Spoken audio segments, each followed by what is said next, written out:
रात के 12:30 बज रहे थे। कोल्हापुर में धाराशिव जाने वाली सीनियर कॉलेज के छात्रों की बस जंगल के रास्ते से गुजर रही थी। ट्रिप खत्म करके वे वापस धाराशिव आ रहे थे। दिन भर मौज मस्ती करने की वजह से सभी छात्र थक कर सो गए थे। दरवाजे की सीट के पास विकास सर और सुशील सर खर्राटे ले रहे थे। बस ड्राइवर विजय मामा भी नींद में बस चला रहे थे।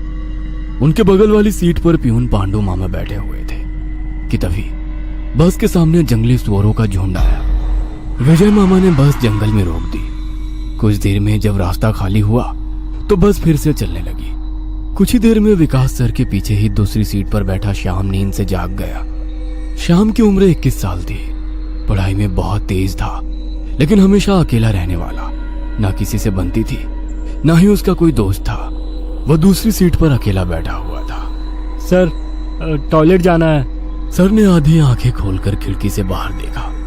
बस अभी भी जंगल में ही थी। थोड़ी देर बैठ जाओ, जब जंगल खत्म होगा तब मुझे उठा दो, मैं बस रोक दूंगा। वे बोले और फिर आंखें बंद कर सो गए। श्याम बस की खिड़की से बाहर देखने लगा और जंगल खत्म होने का इंतजार करने लगा। कुछ ही देर में जंगल खत्म हुआ और बस वीरान जगह पर आ गई। उसने विकास सर को जगा दिया और उन्होंने ड्राइवर से बस को रोकने के लिए कहा। जैसे ही बस रुकी, विकास सर बोले, किसी को टॉयलेट होना है तो अभी उतर जाओ, वरना बस सीधे धाराशिव जाकर ही रुकेगी। आवाज सुनकर पिछली सीट पर बैठा श्रीकांत नींद से जाग गया। विकास सर टॉर्च लेकर पहले बस से बाहर उतर गए। उनके पीछे पीछे श्याम और श्रीकांत भी उतरे और वो दोनों अलग अलग झाड़ी के पीछे टॉयलेट करने गए। श्याम टॉयलेट करके वापस आया, लेकिन श्रीकांत अभी भी नहीं आया था कि तभी श्रीकांत जोर से चिल्लाया। उसकी आवाज सुनकर विकास सर और श्याम उसकी ओर भागे, लेकिन तभी श्रीकांत झाड़ी से बाहर आया। क्या हुआ, क्यों चिल्लाए थे? कुछ नहीं सर, चप्पल से होकर कांटा पैर में चुभा। उसकी आवाज सुनकर ड्राइवर और प्यून भी नीचे उतरे थे। वो सब बस में वापस चढ़ने ही वाले थे कि तभी एक बाइक बस के सामने आकर रुक गई। अरे भाई साहब, यहाँ के नहीं हो क्या आप? क्या आपको पता नहीं कि इस रास्ते पर लोगों को हमेशा चकवा लगता है? बाइक चलाने वाला बोला। चकवा नाम सुनकर विकास सर बोले, हाँ पता है, हम बस निकल ही रहे हैं। और वो सब बस में बैठ गए। सर, वो आदमी किस चकवे के बारे में बात कर रहा था? प्यून ने अगली सीट से ही मुड़कर विकास सर से पूछा। हिंदी में चकवा मतलब छलावा, छलावा मतलब भूत। कहते हैं जो लोग रात में सफर करते हुए मरते हैं उनकी आत्मा छलावा बन जाती है। छलावा रात को सफर करते हुए यात्रियों को पकड़ लेता है और उन्हें अपने गंतव्य स्थल तक पहुंचने ही नहीं देता। वो बस उन्हें उसी जगह पर घुमाते रहता है। कितना भी भाग लो या फिर गाड़ी तेज भगाओ, आप उसी जगह पर आ पहुंच जाओगे जहां आपको छलावा ने पकड़ लिया था। या फिर वो लोग रास्ते से भटक जाएंगे और उस जगह पहुंच जाएंगे जहां पर छलावा उन्हें ले जाना चाहता है, विकास सर ने बताया। इसके बाद ड्राइवर बोला, और यात्री रात भर उसी जगह पर बार बार घूमते हैं।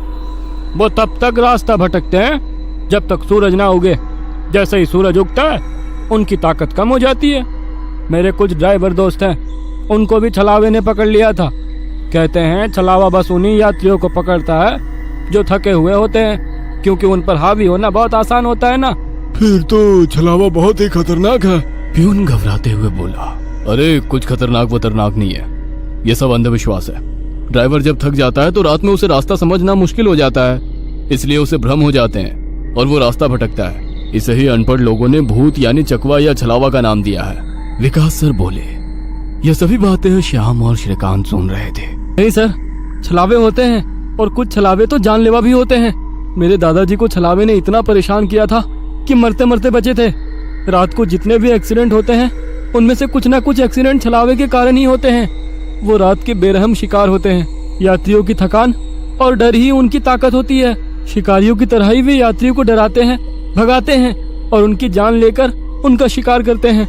हमें बस इतना पता चलता है कि कार एक्सीडेंट में उनकी मौत हो गई है, लेकिन मौत का कारण छलावा ही होता है सर।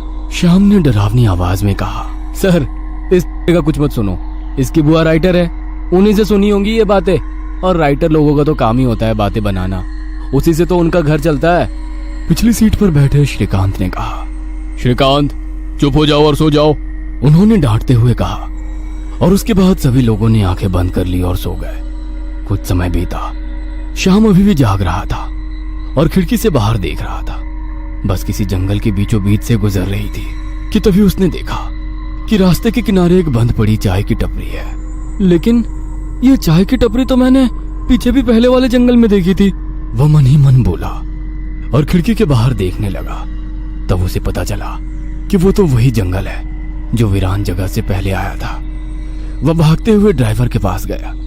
विजय मामा नींद में बस चला रहे थे, बीच बीच में आंखें झपका रहे थे। विजय मामा, बस कौन से जंगल में है? होगी किसी जंगल में। रास्ते में जंगल कम है क्या? नहीं मामा, हम वापस उसी जंगल में पहुंच गए हैं जहां पर बस के सामने जंगली सुअर आ गए थे। नहीं बेटा, तुम्हें कुछ तो गलतफहमी हो रही है। वो जंगल तो कब का पीछे छूट गया है ना। उनकी बहस सुनकर विकास सर नींद से जाग गए। क्या हुआ श्याम? सर, हमें छलावा लग चुका है। उसने हमें पकड़ लिया है क्योंकि बस वापस उसी जंगल में आई है जहां से पहले गुजरी थी। लेकिन विकास सर भी ड्राइवर की तरह उस पर विश्वास नहीं कर रहे थे। सर, अगर आपको मेरी बात पर यकीन नहीं हो रहा है तो बाहर देखो। अभी कुछ देर रास्ते के किनारे एक ट्रक दिखाई देगा जो एक्सीडेंट में पलटी हो चुका है। और कुछ ही देर में रास्ते के किनारे सभी को पलटी हुई ट्रक दिखाई दी। ये देखकर सभी हैरान हो गए थे। ड्राइवर ने भी मान लिया कि श्याम सच बोल रहा है कि तभी जंगल खत्म हो गया और बस वही सुनसान वीरान जगह पर पहुंच गई जहां पर वो कुछ देर पहले टॉयलेट करने के लिए रोक दी गई थी। ये देखकर सभी की आंखें फटी की फटी रह गई थी। विकास सर की तो बत्ती ही गोल हो गई थी। श्रीकांत पिछले सीट से आगे आ चुका था। सबके चेहरे का रंग उड़ गया था। बस अभी भी रास्ते पर चल रही थी कि तभी वो फिर से वापस वही जंगल में पहुंच गई। वह सभी जान गए कि उन्हें छलावा ने पकड़ लिया है। ड्राइवर कोई दूसरा रास्ता मिलता है या नहीं ये देख रहा था, लेकिन फिर भी बस वापस उसी जंगल में आ जाती थी। ऐसा लग रहा था कि मानो पूरी दुनिया में बस वही एक रास्ता है जो घूम फिर कर उसी जंगल में ले आता है। सर, अभी इस छलावे से कैसे निकले? मैंने सुना है कि छलावे से बाहर तभी निकल सकते हैं जब सुबह हो जाए। इसका मतलब हमें रात भर इसी सड़क से गुजरना होगा, जंगल से वीराने में और वीराने से जंगल में। क्यों ना हम सुबह होने का इंतजार करते हुए उसी वीरान जगह पर रुक जाए। ड्राइवर बस चलाते हुए बोला। लेकिन शायद मैंने सुना है कि छलावे में रुकना ठीक बात नहीं है। नहीं सर, मेरी बुआ ने बताया था कि अगर सेफ जगह मिल जाए तो रुकने में कोई परेशानी नहीं है। बस इतना ही पता है तुम्हें? और कोई तरीका नहीं है क्या? है, लेकिन वो अभी के लिए नहीं है। और वैसे भी अगर जिस छलावे ने हमें पकड़ा है, अगर वो कमजोर हुआ तो उसकी शक्तियाँ कुछ ही देर में कमजोर हो जाएंगी और हम छलावे से छूट जाएंगे। फिर वो छलावा हमें नहीं पकड़ सकता। इन सभी की बातें सुनकर सोए हुए सुशील सर जाग गए। अरे क्या हुआ? आ गया क्या मेरा बोरगांव? सुशील सर उबासी लेते हुए बोले। तभी सभी ने उन्हें घटी हुई घटना बता दी। यह सुनकर सुशील सर के तो मानो होश ही उड़ गए। लेकिन तभी ड्राइवर जोर से चिल्लाया, सर, आगे एक गांव आया है। यह सुनकर सभी लोग ड्राइवर की तरफ भागे। तब उन्हें रास्ते के किनारे एक बोर्ड दिखाई दिया जिस पर लिखा था, बोरगांव में आपका स्वागत है। यह देख सुशील सर जोर से चिल्लाए, ये तो मेरा गांव है, लेकिन हम यहाँ इतने जल्दी कैसे पहुँचे? हमें तो कोल्हापुर से निकले मुश्किल से 2 घंटे हो गए हैं और मेरा गांव कोल्हापुर से 6-7 घंटे की दूरी पर है।